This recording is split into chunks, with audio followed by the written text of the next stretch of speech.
Marshall, the Saline County Road and Bridge Administrator.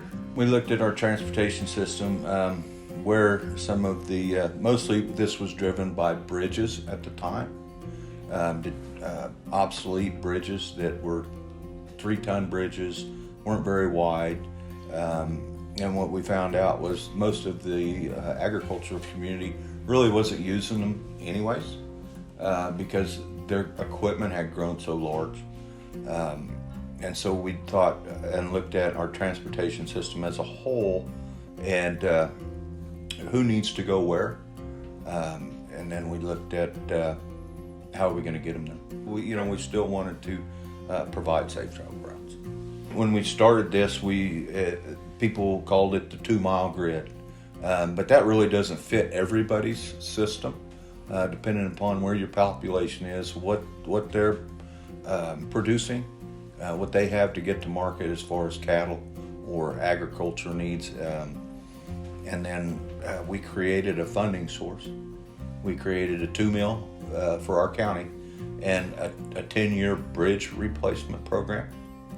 And the rural routes primary rural routes is where we decided to focus our dollars on, is keeping those roads passable. One of the positive impacts is you can, with the 2 mil fund, you can, since it's separate from our budget, we can plan for replacement of bridges since there's a steady source of income. Before we had a bridge go out here and then we'd take our money and put it there to make it passable. We had a bridge crew that's all they did was go out and work on bridges. And so I guess the really positive thing is if there's a bridge there, it's not gonna fail anytime soon. And we were able to up our bridge rating, and we were able to remove 70 bridges from our inventory. So since we're not spending money maintaining those, that's dollars that we can put somewhere else. Traffic counts is where we started. I mean, that was okay, where are the roads that people are using the most? And so those got included first. And then, it's really just taking a look at your whole transportation system. It's really just as simple as getting out a map and then plotting your structures on that map. They sent maps to everybody within the organization. The supervisors, the rural patrolmen say, hey, who uses these roads?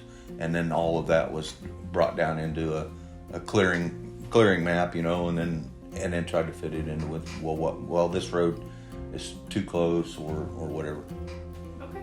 And the whole goal was to try to keep people from not having to go a mile before they would get to one of these routes. Now that doesn't mean the other roads don't get maintenance, but if a bridge were to fail on one of them, it's not that bridge might not get replaced, it's just that it would not be a priority.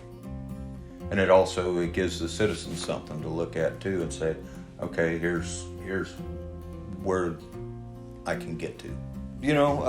Some of it was based on the condition of the road as it existed.